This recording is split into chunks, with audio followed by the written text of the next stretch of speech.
Hello and welcome to A-Level Math with me, Almini Wilson. This is a good day to understand maths better. Let's do series and sequences together today. We will be looking at certain formulas, so you do need your formula sheet close by, the Cambridge one, the MF19 form. Also, I would prefer you to have a nice clever calculator like this FX991ZA plus 2. And then we will believe that we can do this, and then we can do this. So positive mindset is also very important. What we are going to start with today is just quickly identifying what type of sequence is happening. Is it arithmetic? Is it geometric? Because classifying between the two is the most important step that you'll have. Because if you use the wrong formula and you think it's the wrong type of sequence, you'll get 0. Okay, so I'll start with a warning and then we will get into classifying. If I give you a simple sequence, like let's say 2, 5, 8, there is obviously some kind of ratio or relationship or difference happening there. What do you see? If you spotted that there's a constant difference of 3, well done. Okay, so the fact that you saw that it's plusing 3 each time means that you can identify patterns, so well done. But if you do have struggles identifying this, you can use a little formula for difference, which is term 2 minus term 1. And that would be the same, it has to be constant, than term 3 minus term 2. So if you can't go forward, try and at least use this formula to check. 5 minus 2 is 3. And 8 minus 5 is also 3, which means we have a constant difference. This is then called an arithmetic or arithmetic sequence. And I want you to look on your formula sheet. There is a formula for this. If I can just quickly show you. Arithmetic series, there we go. It has a D in the formula, which also helps you to know that we're supposed to be using this one. There's also another arithmetic which goes to this side, but obviously the two formulas do differ. If I can just quickly explain to you the difference between the two.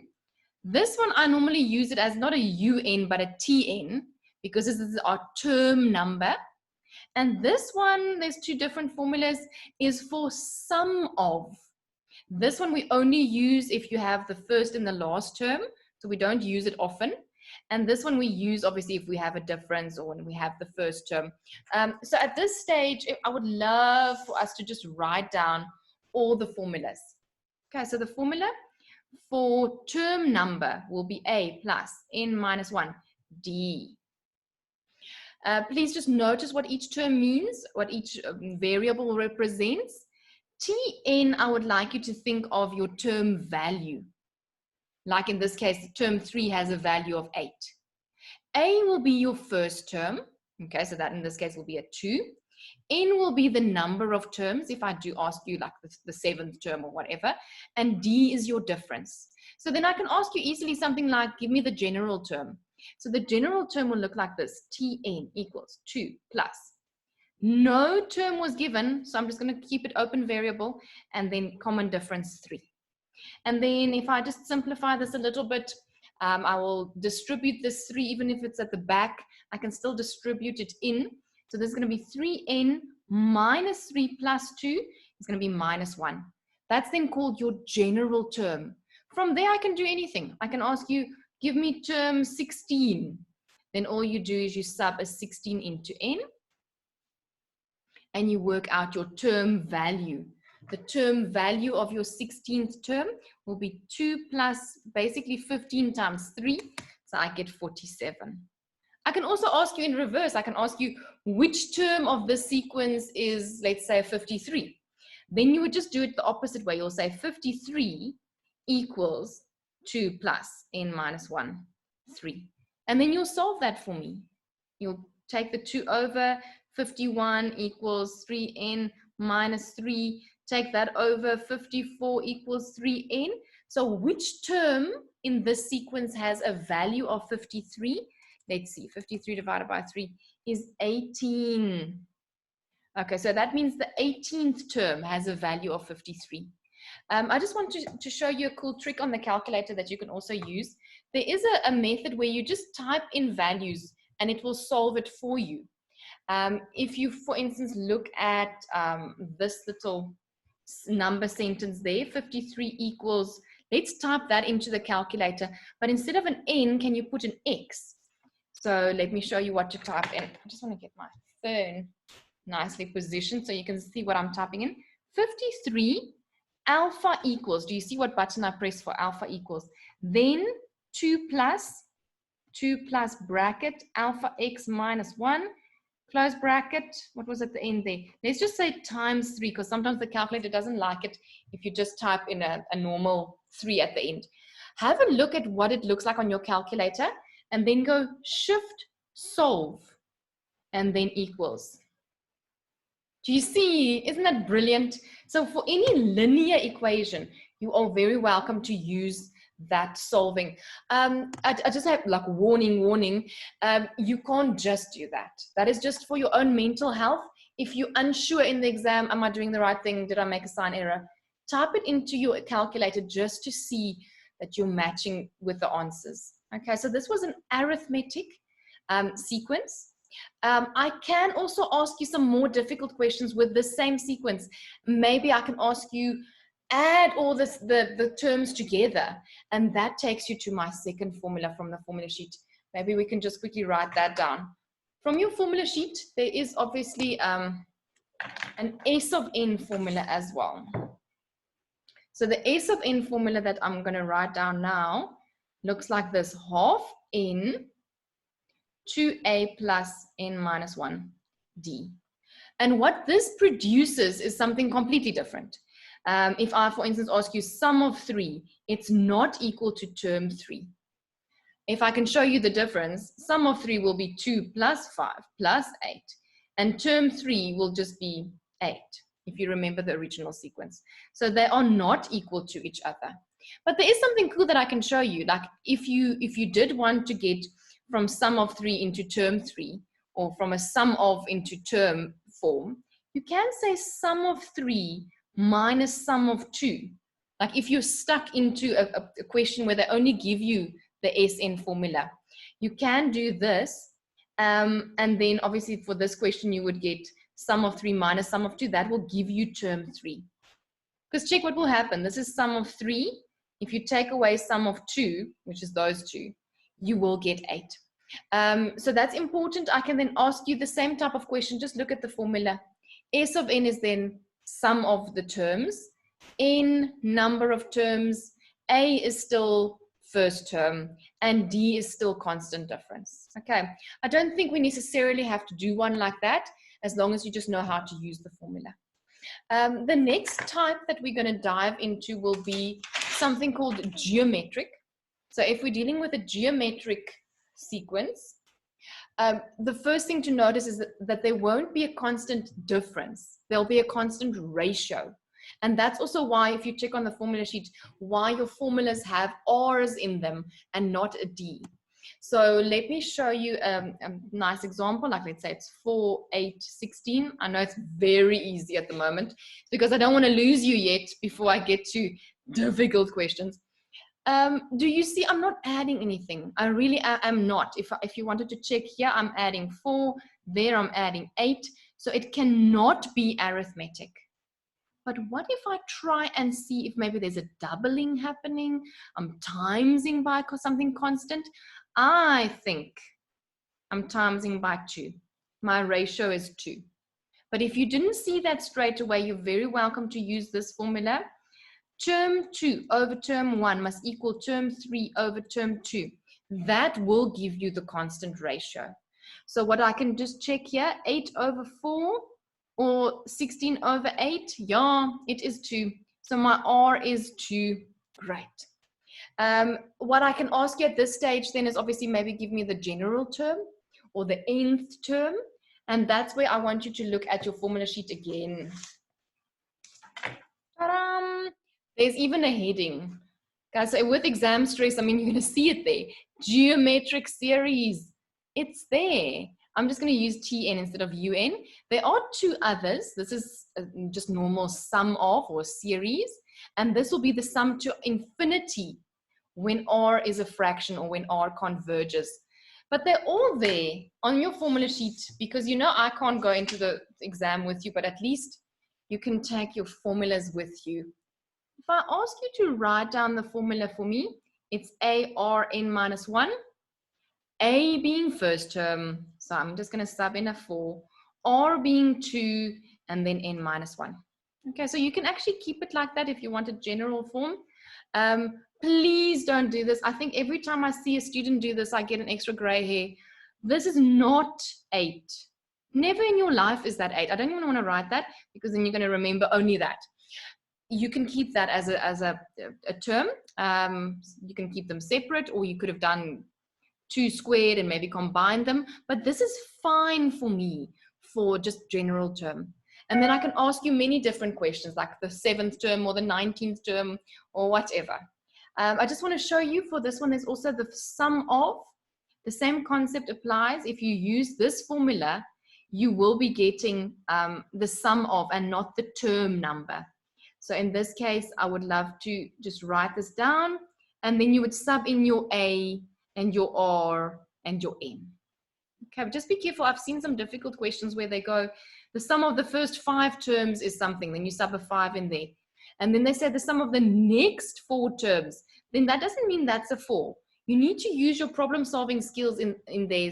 Probably use like sum of 13 and then minus the first sum of 9 if they say the next 4 terms. This is where series and sequences actually get very difficult, is because it's English, right? There's an English little sentence, a paragraph to get used to. And then when they ask you to do the maths, it's difficult to transfer your brain into what they said and what it means for maths. I'm thinking of an example, like if I give you a 5% increase, let's say on your salary, what does that mean for your R if there was a sequence, let's say, of each year? I love using this one because people think that the ratio between each term will be 5%, but it will not. If you have $1,000 as allowance, well, good luck. That's quite a nice allowance. But then if I give you a 5% increase, don't just take 1,000 times 5%, because then in actual fact, your next paycheck will only be 50 if you think your R is 5%. An increase of 5% will mean that your next term will be this, right? Which in actual fact means your ratio or your constant relationship is actually 105%. And that's where I see a lot of people lose the plot, is they don't really know how to treat percentages. That's the main issue for this one. Also, if I give you parts of the question, but not the whole question, it also becomes difficult. Like if I give you the 5th term and the 9th term, let me show you how to do that with a nice example. If I tell you the 5th term, let me just zoom in a bit. If I give you the 5th term of a sequence is 48, I want you to write it down like this. Term 5 is 48. Okay, I've seen people go boom, and then they go boom, boom, and they try and like fill in values here. That's very confusing. Can you rather, if I give you 5th term, just do this. 5th term is 48. And then if I give you the 9th term is, let's say 768. If that is given, how do I get to A? And let's say they say it's geometric. Obviously they have to specify is it arithmetic or geometric. Then I would love to see you writing a formula with what was given. I know not everything was given. A is unknown, the ratio is unknown, but you can still deal with this.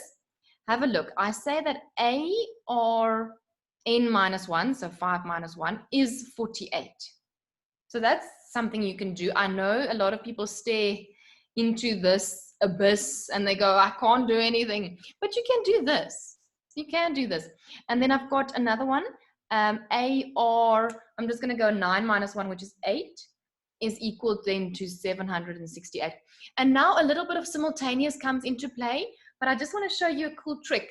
If it looks like this, you can write them underneath each other and then solve them like this by taking this whole first equation, divide by this whole second equation. Look at how I'm dividing there. Cancel, cancel. So R to the power 4 equals, let's type that in, 768 divided by 48, I get 16. Then if you fourth root both sides, fourth root, you should say plus minus because it's an even root. Do you know where to find the button for fourth root? Let me show you. If you're on your calculator there, look at the orange part right there. That gives you a fourth root. So I'm going to go shift and then that one. Okay. Let me just show you what that looks like. And then I'm going to type in the fourth root of 16. And then I'll get an answer of 2. Very nice. Please say plus minus 2. The reason why is because it's an even root that you pull. So square roots and fourth roots and sixth roots need to have an answer of plus minus. They could specify in the question, original question, that all terms need to be positive. Then you can say, oh, okay, but then R needs to be 2. Read your question, please. If I then ask you for the value of A and R, you're then welcome to sub this R back into any of the equations and then also get your A value. And then they can ask you for general term, or they can ask you go into the 20th term, whatever they need. So I get 16A equals 48. Let's get my A value. That was a pretty cool trick. Please remember how to do simultaneous when we're doing geometric. That one was great. I also just wanted to show you how difficult this can get. I can, for instance, I can leave out any of my information at any stage. So I can, for instance, give you a nice little sequence or series. Let's maybe make it a series. So I'm plussing, and I'm going all the way up to 390. Then my last term is this. ... And then I ask you to find the sum. So the problem is that when I give you this, sorry, this looks ugly, but now this is just plussing. I give you like term 1, I give you term 2, and I give you the last term, but I don't give you what? I don't give you number of terms. And then my question will be find the sum of n. If this, for instance, was geometric. Also, if they don't tell you it's geometric, they could have also given you an extra term. Maybe I could have given you here a 25, for instance. Then you need to know that it's geometric because I can times by something. The problem is as soon as I write down my formula, I am missing some pieces of information, right? Let me just get my formula going. So my formula says 1 minus r to the power n, 1 minus r. Fill in what you do have. You do have your first term. You do have your constant ratio, which is 5. And here the same thing. The only problem is, do you see that this n was unknown? I actually don't know how many terms it will take to get here. So then a little side step won't be a bad idea. We go into the Tn formula, which I hope that you have memorized now. I would love to know this term value of 390,625. Which term is this? What term does this represent? So that is just a quick side step I'm doing to make sure that I know how to get there. So my n was unknown there. I'm going to use my Tn to actually get my n. Little bit of an issue. I don't know what 390 is as a product of its prime numbers, but that's why I love this calculator. I can't stop saying it enough. If you want to know 390,625, what is it? Is it 5 to the power something, 7 to the power something? I do that and then I go shift fact. Oh, that's nice, eh? 5 to the power 8. I don't know if there were any of you that knew that just off by heart. Well done, if you did. 5 to the power 8 equals 5 to the power n minus 1. And then if you have bases that are the same, you can just drop them. If you know how to do logs, you could obviously have used logs as well. Okay, so what I found is my last term is actually my 9th term. I couldn't have done it here, though. I had to do like a little side step to get to the power 9. And then you can just type that into the calculator. That shouldn't be too much of an issue. I'll give you an opportunity to quickly do that. Let's see who's going to be first. Is it me or is it you? You can also pause me and then obviously you'll win. That's a little unfair. Yeah, I get 4, 8, 8, 2, 8, 1. That is the sum of all the terms given. Okay, so you can see many different things that they can ask you because there are 4 different variables. I can ask you anything. Let me give you another scenario. I want to quickly just go into fractions a little bit. 1, a half, a quarter. I know in this case you want to say you're dividing by 2, but I'd rather have you working with a ratio. Don't say divide, rather say times by, even if it's a fraction, hey? Definitely, I feel like this is geometric. Do you see that I am timesing by a half? I can then ask you a very interesting question. I can ask you to take this to infinity, which also has a formula on your formula sheet. This is the formula. And do you notice that you don't need to have an n? And that's also something I just quickly want to explain. When you have a ratio like a half, do you see how quickly my numbers became smaller? I started with 1, then it was a half, then it was a quarter. Can you imagine if I go all the way to infinity? They say that those numbers by the end, well, there is no end, but the numbers will become increasingly insignificantly small. So we leave them out. So we can actually make a prediction of what will happen when we approach infinity, because the numbers by the, I keep wanting to say by the end, but the numbers when we go to infinity will become so small that we stop adding because they basically have no value. But we can only go to infinity if your ratio, your R, is a fraction. And that's also sort of written on your formula sheet, but I know some of my students get confused with what this means. Let me just get this guy closer.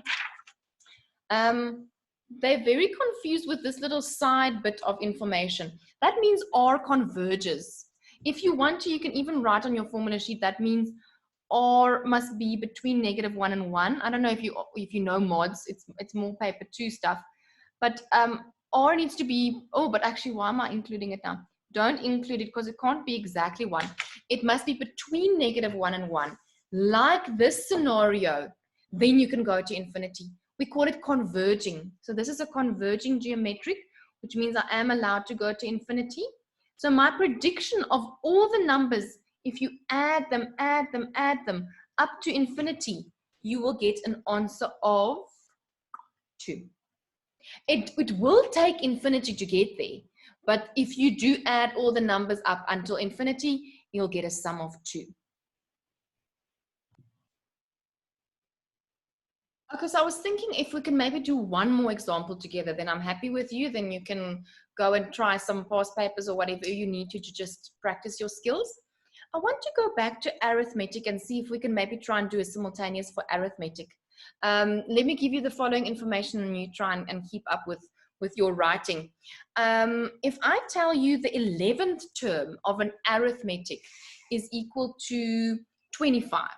Remember I told you, please write it like this. 11th term, 25. And then I give you maybe sum, so maybe like the sum of the first 4 terms is 49. Do you see how they can jump between the 2 formulas? But that's not a problem because they both have the same goodies, if I can say like that. This one will be a plus n minus 1. Do you remember the n is 11? So n minus 1d is 25. So I can use that for the term number. Term 11 has a value of 25. The Sn, you remember, is this formula n over 2, but I'm not going to say n over 2. I'm just going to use my 4 straight away. So half times 4 is 2, 2a plus, and then n minus 1d. So n minus 1 will be 3d is equal to 49. Okay, so do you see that you can use unknown A's and D's and still be okay? What I need you to do now is maybe get it in standard form.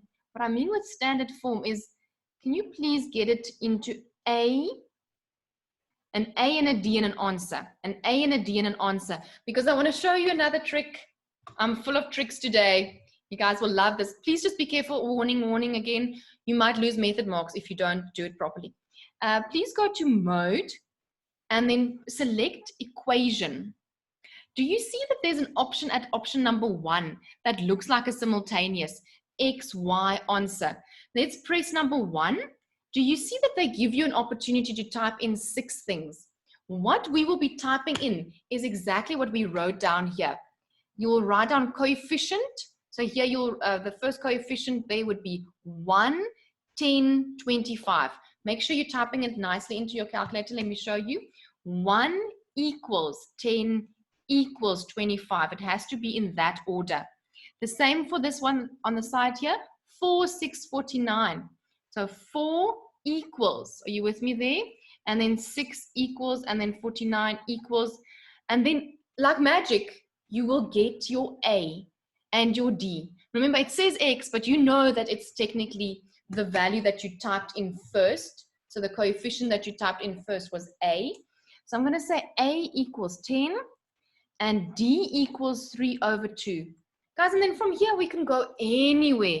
I can ask you for the general term, hey? So then I can go into DNA plus N minus 1 D. Then you have A, then you have D. I can ask you whatever, sum of 100 terms. The most difficult part there, I felt like it was just knowing how to sub it in and then simultaneous. But like I said again, warning, you can't just write down those answers. You can't just say A is 10 and D is 3 over 2. Make a gallant attempt.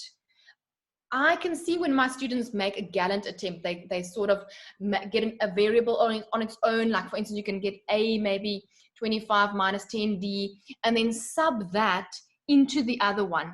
And then just do a few steps to show them that you know how to do simultaneous, but then rather use the answer from the calculator, because you know it's accurate and the calculator does not go under exam stress.